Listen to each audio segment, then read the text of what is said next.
સુબેન તમારું નામ છે? તન્વી અટક ચૌહાણ. પપ્પાનું નામ? તો આજે આપણે એક એવી જગ્યાએ આવ્યા છીએ કે આ જે તન્વીબેન છે એમના બેન નાના અંજલિબેન ઈ મારા ક્લાસીસે આવે છે, મારે પોતાનું ક્લાસીસ છે ત્યાં. એટલે એમના થ્રુ હું ઘણીવાર વિચાર કરતી કે ભાઈ એને એક બેન હતી તો હું ઘણીવાર હોમવર્ક ને એવું એને મોકલાવતી હતી કે લેસનની પાછી મને આવી રીતે સૂચના લખીને આપે એના ઉપરથી પાછું હું એને બીજું હોમવર્ક આપવા તૈયાર હતી. પછી એમ થયું કે આજે એક સ્પેશિયલ ટાઈમ કાઢ્યો ને મને અંદરથી જ એમ થયું કે હું એક વખત એને રૂબરૂ મુલાકાત લઈ લઉં કે ભાઈ કઈ છોકરી છે, કેવી રીતે છે. તો અહીંયા આવ્યા પછી તો મને એમ થયું કે ના એને ઘણી પ્રકારની વસ્તુની જરૂર છે, જેવી કે બેટા આ સૂચના તે લખેલી છે, શું લખી છે? ટીચર હોમવર્ક આપું છું ત્યાર પછી તને કેટલા ફાયદા થયા કે જોઈ તું? ત્યાર પછી મને હિન્દી લખતા ને વાંચતા આવડી.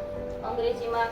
હવે શરૂઆતમાં તો ખાલી કોમ્યુનિકેશન તમારું ખાલી આનાથી જ થતું હતું, પછી રૂબરૂ મુલાકાત લીધી ને? હા, શરૂઆતમાં ફક્ત આનાથી જ કે ભાઈ હું એને આવા સ્પેલિંગ ને એવું આપતી હતી, પણ પછી મને એવું લાગ્યું કે આ છોકરીમાં કંઈક અલગ છે.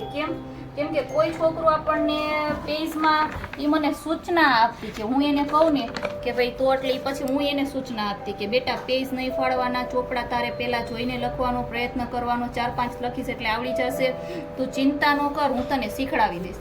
હું પછી એને દરરોજ અલગ અલગ સૂચના આપતી હતી. ત્યાર પછી એને હિન્દીમાં ઘડિયા કેટલા આવડતા હતા બેટા પેલા તને?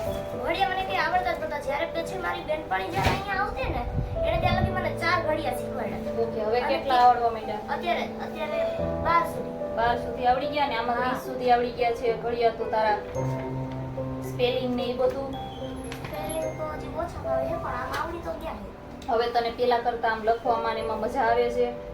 ખૂબ જ મજા આવે. તો જ્યારે આ સૂચના લખતી હોય ત્યારે તને આમ અંદરથી એમ થાય કે ના હું આમ કહી દઉં કે લખી નાખું, પાછો તને જવાબ હું આપું ત્યારે ચોપડામાં લખીને જવાબ આપું ત્યારે તને કેવું લાગે? સરસ. મજા આવે. એની બેન આવે, એની નાની બેન આવે ક્લાસીસે, ઈ ચોપડો લઈને આવે એટલે એને હોમવર્ક આપો એટલે આને આપી દઉં.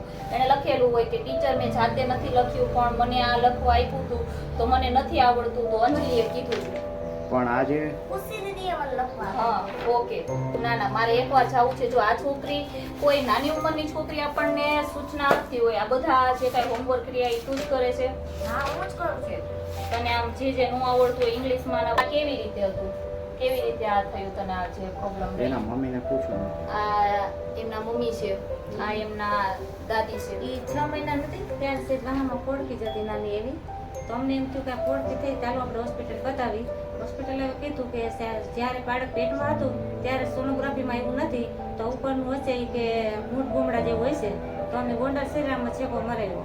ગોંડલ શરીરમાં છેકો મરાવ્યો એ લોકોએ કીધું કે અંદરથી કાંઈ શેર નહીં. એ લોકો રિપોર્ટ નહોતા કર્યા, અમને અંદરથી ઉપરથી જ ખાલી છેકો મારી દીધો હતો. તો પછી 3 મહિના અહીંયા ડ્રેસિંગ માટે ગયા તો એને ડ્રેસિંગ કર્યા 3 મહિનાના અંદર એવું ને એવું ચેપ હતું. અંદરથી એને કાંઈ કર્યું નહોતું, ઉપરથી જ ખાલી ચેકો મારી દીધો હતો. અંદર એવું ને એવું ચેપ હતો. તો પછી 3 મહિના તો સતત રેડા જ રાખી, એમ ડ્રેસિંગ કર્યા રાખી અને સતત રેડા જ રાખી. પછી 6 મહિના થયા તો અમે અમદાવાદ હોસ્પિટલમાં લઈ ગયા. મેં આખું એમઆરઆઈ કર્યું. ત્યાં બધા એકથી રિપોર્ટ કર્યા. તો માથામાં મગજમાં પાણી એવું અને મણકામાં મોટી ગાંઠ આવી. મણકામાં તો એને કીધું 7 મહિનાની છોકરી છે, ઓપરેશન બી મોટા છે, હવે બરાબર પગની જવાબદારી લેતા નથી. તમારે ઓપરેશન કરવું હોય તો કદાચ તમારા ભાગમાં હોય, તમે ભાગમાં હોય ને તમે એક્સરસાઇઝ કરાવો તો તમારે હાલવા મળશે છોકરી. તો એક્સરસાઇઝમાં અમે 1-2 વર્ષ લગી નહોતા પોતી શક્યા. પછી સહેજ મોટી થઈ ગઈ હતી 4-5 વર્ષની, ત્યારે અમે છે એક્સરસાઇઝમાં લઈ ગયા હતા.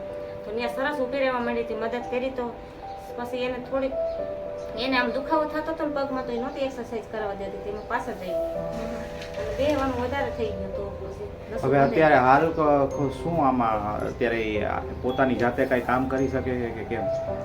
એને કપડાં દઈ તો ધોઈ નાખે બેઠી બેઠી, વાસણ કરી નાખે. બાકી આ ટોયલેટ લેટ્રિન ને એ બધું છે જ આમ. વાસણ ને એવું થઈ જાય છે. બેઠા બેઠા તો થઈ જ જાય. તારે આગળ ભણવાની ગણતરી છે? હા, મારી ગણતરી છે આગળ. હવે બેટા તારે શું કરવું છે? શું કરવું છે કે ના મારે આવીને આવી રીતે આગળ હજી 7, 8, 9, 10 ભણવું છે, 12 ભણવું છે, કોલેજ કરવી છે કે નોકરી લેવી છે, એવું કાંઈ તારે મનમાં શું છે કે તારે શું કરવાની ઈચ્છા છે? કઈ નોકરી લેવી છે? સરકારી નોકરી લેવી છે? સરકારી છે. તો તું ભણીશ ને હવે આગળ? તારે કઈ પ્રકારની મદદની જરૂર છે બોલ? તારે વ્હીલચેર જોઈ છે? હા. તું મને કીધા રાખ ને મમ્મી મારે બહાર જાવું છે, તો બહાર ન જઈ શકતી અને શું તાર સુવિધા તારે જોઈએ બહાર છે? જવા માટે વ્હીલચેર જોઈ છે? વ્હીલચેરની જરૂર પડે. બહાર જવા માટે. બીજું ભણવા માટે ચોપડાની જરૂર છે. ચોપડાની જરૂર છે. ખુદ મને સ્કૂલે જવાનું બહુ મન થાય છે બોલ. હા, સ્કૂલે જવાનું મને બહુ જ મન થાય. હા તો આપણે કાંઈક ગમે એવો પ્રયત્ન કરશું અને કાંઈક આપણે અમુક વ્યક્તિ પાસે પણ એવો પ્રયત્ન કરાવશું કે તારી માટે એક વ્હીલચેર, ચોપડાનો સેટ, પછી કપડાં વપડામાં તારે બધું હોય છે, કપડાં વપડા છે તારી પાસે? હા. અને કદાચ તારે જોતા હોય તો તું અમને કહીશ ને કે હા મારે કપડાં જ હોય છે, કે જે કાંઈ તારે જરૂરિયાત હોય એ તારે અમને કહેવાનું, બરાબર?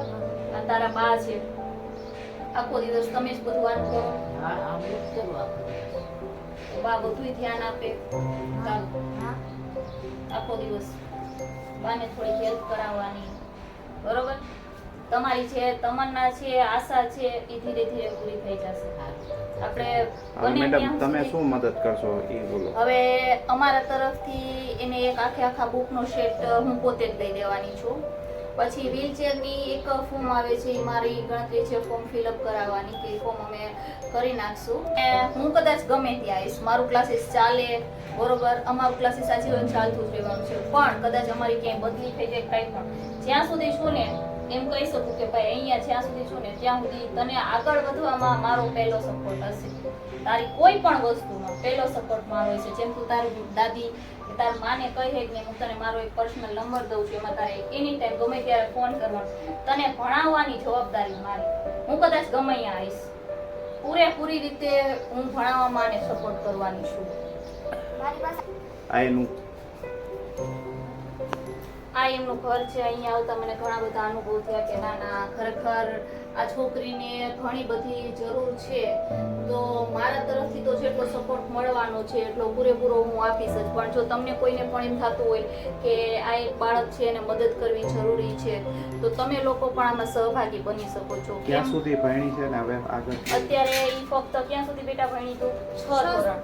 તો એવી ગણતરી છે કાંઈક તમે લોકો કાંઈક અમે લોકો બધા ભેગા મળી અને આને આપણે આગળ વધારી અને જીવનમાં પગભર કરી શકીએ, કે ભલે એનું ઓપરેશન થતું કે કંઈ પણ પ્રકારનું થઈ શકશું, તો આપણે આને આગળ વધારશું તો જીવનમાં એ કંઈક બની શકશે. એ કોઈના પગભર નહીં પણ એની રીતે ના ઊભી થઈ શકે તો કાંઈ નહીં, પણ એના પૂરતું એને વાંચતા લખતા આવડી જાય તો ગણતરી એ રીતે છે કે એને 8, 9, 10માં મારી ફોર્મ ક્યાંક ભરાવવું છે સ્કૂલમાં, એને વ્હીલચેરની કે કોઈ પણ પ્રકારની જરૂર હોય તો એમાં એને મદદરૂપ થવું છે. જો તમારે પણ આમાં મદદરૂપ થવું હોય તો નીચે અમારો એક નંબર હશે, તમે એની પાસે રૂબરૂ પણ મળી શકો છો. ગમે ત્યારે એ છોકરીને તમે કહી શકો છો. કઈ જગ્યાએથી છે? બેટા કઈ જગ્યાએ છો તું? ક્યાં એડ્રેસ શું છે ઘરનું બેટા? કોઠારીયા હાઉસિંગ રોડ, બોલો તો બેન. રાધેશ્યામ સોસાયટી, કોઠારીયા, રાજકોટ. બરાબર, સારું. આપણે બીજી લાગ્યું અહીંયા આવ્યા તો સરસ. બહુ ગમ્યું. સારું, આપણે બે ફ્રેન્ડ બની ગયા છીએ, બરાબર? જરાય ચિંતા ન કર, હો? સારું, આપણે નેક્સ્ટ પાછા મળશું. તારે કાંઈ ચિંતા હોય તો તું મને કહેજે. જો હું તને આ મારો પર્સનલ નંબર દઉં છું, આમાં મેડમને ફોન કરી દેવાનો, બરોબર? બરાબર? આ તમારું લેસન. લેસન હું તને એ છે. લખી. આ એમના બા છે, એમના મમ્મી છે.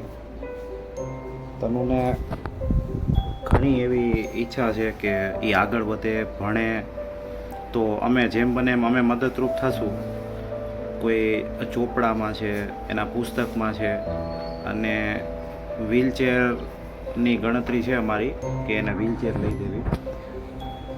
તો બની શકે તો આ વિડીયો વધારે ને વધારે ફોરવર્ડ કરો કે જેથી તનુને આર્થિક રીતે મદદ થઈ તમે શકે. કોઈ મદદરૂપ થાવ એની કરતા બને એટલો આ તમે કોઈ વધારે એને મદદરૂપ કરે એવા વ્યક્તિને તમે ફોરવર્ડ કરો. અહીંયા નંબર આપેલો છે કે એની જેટલી હેલ્પ થાય, એક લખેલું છે ગીતામાં એવી રીતે કે ભાઈ તમે કાંઈ ના કરી શકો તો કાંઈ નહીં, પણ જે કોઈ કરી શકે છે એના સુધી પહોંચાડો. અમારી ફક્ત એવી જ ગણતરી છે કે અમે આની માટે કંઈક કરી કે જ્યાં સુધી આગળ વધે, ભણે, ત્યાં સુધી અમે એને પહોંચાડી. એનો મેં રૂમ જોયો, આગળ મને એમ થયું કે એના રૂમમાં પંખો નથી, અહીંયા જ ઈ રહી છે. તો જેટલી બને એટલી આપણે એની મદદ કરશું. અમે સહભાગી બની એમ તમે પણ સહભાગી બનો અને બીજા 10 વ્યક્તિને સહભાગી બનો, બરોબર? કે તમે આમાં કોઈ, અમારી એવી આશા નથી કે તમે ભાઈ આમાં એક સબસ્ક્રાઇબ કરો, લાઈક કરો કે ચેનલને ફોલો કરો, ના, પણ બને એટલો ફોરવર્ડ કરો ને બને એટલું આ બાળકને હેલ્પ કરો. સારું, તને તન્વી છે. હું પેલા હું પહેલાં ભણતી હતી, પણ હવે મારા પગમાં પ્રોબ્લેમ થવાથી હું ભણી નથી શકતી. મને ભણવાની ઘણી ઈચ્છા છે, આગળ મારે ભણવું છે, પણ હું ચાલી નથી શકતી, એના હિસાબે ભણી નથી શકતી. પહેલાં મને મારા મમ્મી ગમે તે સ્કૂલમાં મૂકી જતા હતા, પણ હવે મોટી થવાથી મારું વજન વધી ગયો છે, એટલે હવે હું સ્કૂલે નથી જઈ શકતી. મને સ્કૂલે જવાનું, મારે આગળ ભણવું છે, મારે આગળ ભણવું છે, બહારની દુનિયા જોવી છે. મારે બહારની દુનિયા જોવી છે. નથી હું ભણવામાં ઘણી હોશિયાર હતી.